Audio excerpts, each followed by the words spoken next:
오늘은 이 영상 하나만 끝까지 보시면 앞니에 대한 다른 영상은 보지 않으셔도 될 것 같습니다. 앞니 임플란트는 딱 3가지만 기억하시면 됩니다.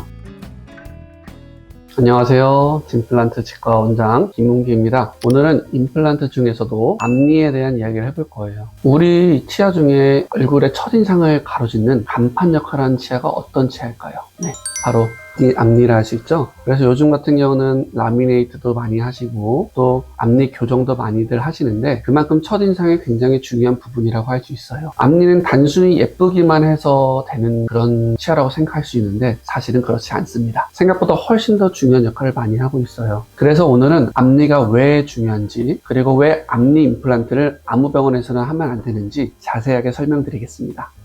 우선 앞니 임플란트의 특징 3가지를 먼저 짚고 넘어갈게요. 첫 번째, 친미성과 자신감입니다. 앞니가 깨지거나 빠지게 되면 사람은 본능적으로 입을 가리게 됩니다. 그래서 우리가 남들은 모르지만 나는 아는 부분, 이런 것들이 많아졌을 때 스스로 자신감이 많이 줄어들고 좀 위축되기 마련입니다. 앞니를 예쁘게 만들어준 환자분들 오실 때마다 웃는 모습부터 달라져요. 원장님 안녕하세요 라고 하고 되게 활짝 웃으며 오시는데 그럴 때마다 저는 정말 큰 만족감을 느낍니다. 앞니의 특징 두 번째, 발음과 저작 기능이 있는데요. 사과, 자동차 같은 츠 발음을 할 때 혀가 닿는 기준점이 바로 앞니입니다. 그래서 앞니가 없으면 발음이 새거나 부정확해지면서 의사소통 자체가 불안해질 수 있어요. 앞니는 음식을 먹을 때 자르는 역할을 하는데 이 기능이 무너지면 어금니로만 씹게 되면서 어금니에 과부하가 걸리게 될 수 있어요. 마지막 3번째, 앞니가 빠지면 잇몸뼈와 얼굴 형태가 상당히 영향을 받을 수 있어요. 치아가 빠진 자리는 보통 시간이 지날수록 잇몸뼈가 점점 흡수되는데요. 치아가 다 빠지신 분들 틀니를 쓰게 되는데 틀니를 계속 쓰다 보면은 잇몸뼈가 가라앉으면서 나중에는 틀니조차 쓸 수가 없는 일이 생깁니다. 오래된 방석을 앉으면은 푹 꺼져 있는 게 느껴지듯이 잇몸뼈도 틀니를 오래 사용하다 보면 푹 꺼져서 잇몸뼈의 기능을 못하게 됩니다. 그런데 앞니 쪽은 어금니 쪽에 비해 상대적으로 뼈가 많이 얇고 잇몸뼈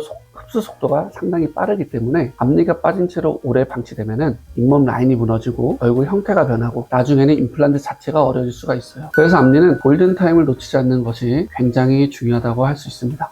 지금 시간에는 제가 치료해드렸던 환자분 사례를 보면서 앞니 임플란트 특징에 대해서 설명을 드리겠습니다. 이분은 몇 년 전에 타원에서 앞니 브릿지를 하셨던 분인데요. 시간이 지날수록 보철물이 빠지게 되었고 그 상태로 내원하셨습니다. 환자분께서 저한테 오셔서 웃기도 싫고 밥 먹기도 싫고 너무 힘들다 라고 말씀하셨던 케이스인데요. 상태를 확인해보니 단순히 보철을 빠진 문제만은 아니었는데요. 이미 잇몸뼈가 많이 내려와 있었고 이 상태로 계속 방치되면 옆 치아들이 하나씩 흔들릴 수 있는 상황이었어요. 치아는 하나만 따로 존재하는 구조가 아니기 때문에 단순히 앞니 하나를 채우는 치료가 아니라 전체 치아 상태, 잇몸뼈 상태, 그 밸런스, 이 모든 것을 분석해 임플란트를 심어야 합니다. 그래서 저희가 임플란트를 심기 전에 3D 엑스레이를 통해서 사전에 정밀하게 분석을 하고 들어가는 것입니다. 이제 치료를 전과 후를 비교해보면 잇몸뼈 상태를 고려해 가장 안정적인 위치에 식립이 진행됐고 주변 치아까지 보호할 수 있는 방향으로 치료가 마무리되었습니다. 이처럼 앞니는 기능과 심미를 동시에 만족해야 하기 때문에 어금니 임플란트에 비해 더 정교하고 세밀한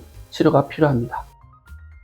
특히 또 앞니 임플란트가 어려운 이유에 대해서 많이 궁금해 하시는데 어금니는 뼈가 두껍고 앞니는 뼈가 얇습니다. 그래서 얇은 뼈에 임플란트를 넣어야 되기 때문에 그래서 어려운 거예요. 잇몸 라인, 좌우 대칭, 웃을 때 자연스러움, 빛 비쳤을 때 투명감, 이 중 하나라도 어긋나면 바로 어색해 보일 수 있어요. 그래서 앞니 임플란트는 단순히 치료라고 보기는 어렵고 디자인과 치료를 합쳐놓은 디자인 치료라고 보시면 됩니다. 디지털 분석을 통해 정확한 위치에 심고 잇몸 형태, 보철의 색깔과 질감까지 모든 요소가 맞아야 자연스러운 결과가 나옵니다. 앞니 치료를 통증이나 비용 때문에 미루시는 분들이 많습니다. 하지만 앞니, 특히 치아 다 아시겠지만 치료를 미룰수록 비용과 힘든 건 더 늘어나게 돼요. 지금 앞니가 흔들리거나 깨졌거나 보철이 빠진 상태이신 분이라면 혼자 고민하지 마시고 정확한 진단부터 받아보길 바랍니다. 이 영상을 보신 분들은 그래도 주변에 치과에 아무데도 한번 가보세요. 근데 아무데나 가지신 마시고 가기 전에 홈페이지라든지 블로그를 통해서 치료 전후 사진을 좀 많이 보고 가시면은 치과를 선택하시는 데 큰 도움이 됩니다. 감사합니다.